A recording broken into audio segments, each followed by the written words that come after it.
Guys, saya mau update dua pertandingan di Liga Inggris yang kemarin malam ya. Ini saya bahas tentang ada dua pesaing Manchester City yang ada di puncak klasemen, ada Liverpool dan juga Arsenal yang kemarin malam kita tahu sama-sama kalah di kandang, dan mereka paling lagi mereka bermain di kandang dan gagal mencetak gol, dan mereka harus bertekuk lutut di hadapan lawan mereka yang seharusnya mereka bisa kalahkan. Ini saya bahas dulu, ada Liverpool yang kalah lawan Crystal Palace dengan skor tipis 1-0. Ini gol Crystal Palace dicetak di menit 14 oleh siapa ini namanya, agak susah, Eze pokoknya ini ya.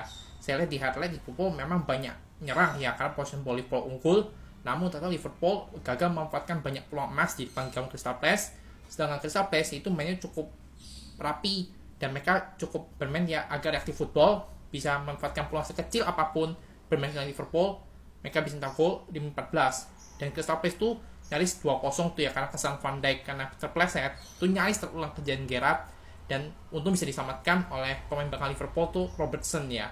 Ya setelah itu Liverpool begitulah mainnya, banyak menyerang tapi peluang masa banyak terbuang yang di atas kertas. Dan Crystal Palace ini Liverpool harusnya bisa menang nih ya. Kalau lihat dari secara peluang, saya memang nggak menonton pertandingan ini, saya lihat di highlight ini Liverpool banyak mencetak peluang emas, banyak nyerang ke gawang Crystal Palace, namun penyelesaian akhirnya sia-sia yang tidak efektif, sehingga buat akhir Liverpool harus kalah dengan skor tipis 1-0. Tentunya dengan hasil ini buat Liverpool gagal mengkudeta posisi Manchester City yang di puncak dengan ketinggalan 2 poin. Ini sebelumnya kekalahan Liverpool di Anfield, dan sebelumnya mereka juga kalah lawan Atalanta di kandang sendiri di ajang Europa League dengan skor 3-0. Liverpool seperti drop ya, karena 2 kali kalah di kandang dan tidak bisa mencetak gol.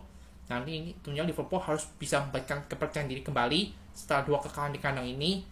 Ini seperti tidak biasanya bagi Liverpool ya, karena kita tahu Liverpool bila bermain kandang tuh sangat superior sekali, sangat bersemangat, sangat menggema tuh ya semangat Liverpool di kandang.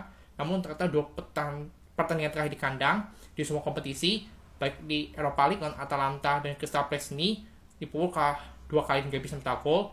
Ini harus jadi PR bagi Jurgen Klopp untuk memperbaiki kepercayaan diri skuadnya ya. Tentunya dengan sini juga Liverpool gagal mendekati poin Manchester City dan mereka harus tertahan di peringkat 3 klasemen sementara. Nah, di saat bersamaan juga pesaing Manchester City lainnya tuh ada Arsenal. Ini kemarin saya nonton di TV itu ya. Ini Arsenal kalah 2-0. Padahal saya lihat di Arsenal ini banyak menyerang juga ke Aston Villa. Namun Aston Villa cukup main defensif, agak rapat pertahanannya, sehingga menyulitkan Arsenal mencetak gol. Itu karena ada Emi Martinez, mantan kiper Arsenal yang sang pindah ke Aston Villa. Ini dia melakukan beberapa penyambutan gemilang sehingga sukses membuat Arsenal frustasi itu ya, dari Bukayo Saka, ada siapa tuh, ada Odegaard tuh sampai frustasi menjebol pelang Aston Villa yang cukup rapat tuh ya. Namun total Aston Villa bermain cukup, ritmenya permain itu cukup bertenaga, cukup rapi, dan beberapa kali Aston Villa memanfaatkan lewat serangan-serangan sayap tuh ya, sehingga akhirnya menyulitkan Arsenal.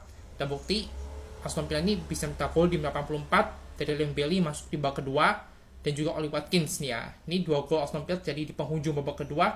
Ini sekaligus meruntuhkan mental Arsenal di depan punggung sendiri. Dan saat bersamaan juga ini Arsenal juga kalah bersama-sama Liverpool juga ya. 2 pesaing Manchester City kompak kalah di kandang. Tentunya dengan 2 kekalahan rivalnya Man City dan perebutan gelar juara ini, Man City pasti full senyum. Mereka ada di puncak karena mereka kemarin menang nonton tahun ini, ada saya udah bahas di video sebelumnya. Man City itu menang 5-1, ada video sebelumnya, cek aja. Ini itu ya. Ini Arsenal juga kalah 2-0. Ya begitulah Arsenal.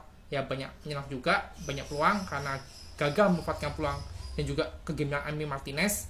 Ini yang membuat Arsenal kalah ya. Emi Martinez ini adalah tahu mantan pemain Arsenal yang jarang dikasih menit bermain tuh ya. Dia pindah ke Aston Villa jadi pahlawan bagi Aston Villa, menggagalkan Arsenal meraih kemenangan di kandang, sehingga akhirnya Arsenal harus tersungkur di depan punggung sendiri. Dan juga kekalahan ini Arsenal gagal mendekati posisi Manchester City.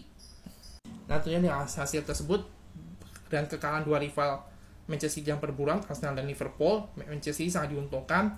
Mereka sudah mengumpulkan 73 poin dari 32 pertandingan, sedangkan Arsenal dan Liverpool tertahan di peringkat 2 dan 3 dengan 71 poin.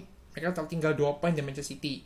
Nah, kalau dia ada 6 pertandingan sisa, Manchester City lawannya cukup diuntungkan karena Manchester City yang berat tuh hanya tersisa Tottenham. Sisanya tuh Manchester City lawan tuh ada Brighton, West Ham, Nottingham, Fulham, dan Wolverhampton. Yang jelas Man City ini hanya Tottenham yang terbilang sulit ya. Dan Arsenal, Liverpool ya bisa cek aja sendiri lawan sisanya. Itu udah bahas juga di video-video sebelumnya. Itu ya. Nah, kita tahu persaingan 3 tim dan perebutan ini masih sangat ketat. Nah, jika Man City sudah di puncak, ini pasti akan susah turun. Dan kemungkinan besar Man City akan menjadi juara Liga Inggris lagi ya. Kalau lihat dari puncak ini, kalau Man City sudah di puncak, pasti Man City akan susah turun. Itu ya. Yang kita nantikan persaingan 3 tim ini masih sangat ketat dan sangat sengit, dan perebutan gelar juara. Kita lihat siapakah nanti akan berpesta di akhir musim, Manchester City lagi, atau Arsenal atau Liverpool yang berusaha mematahkan dominasi Man City di Liga Primer Inggris. Itu aja dulu.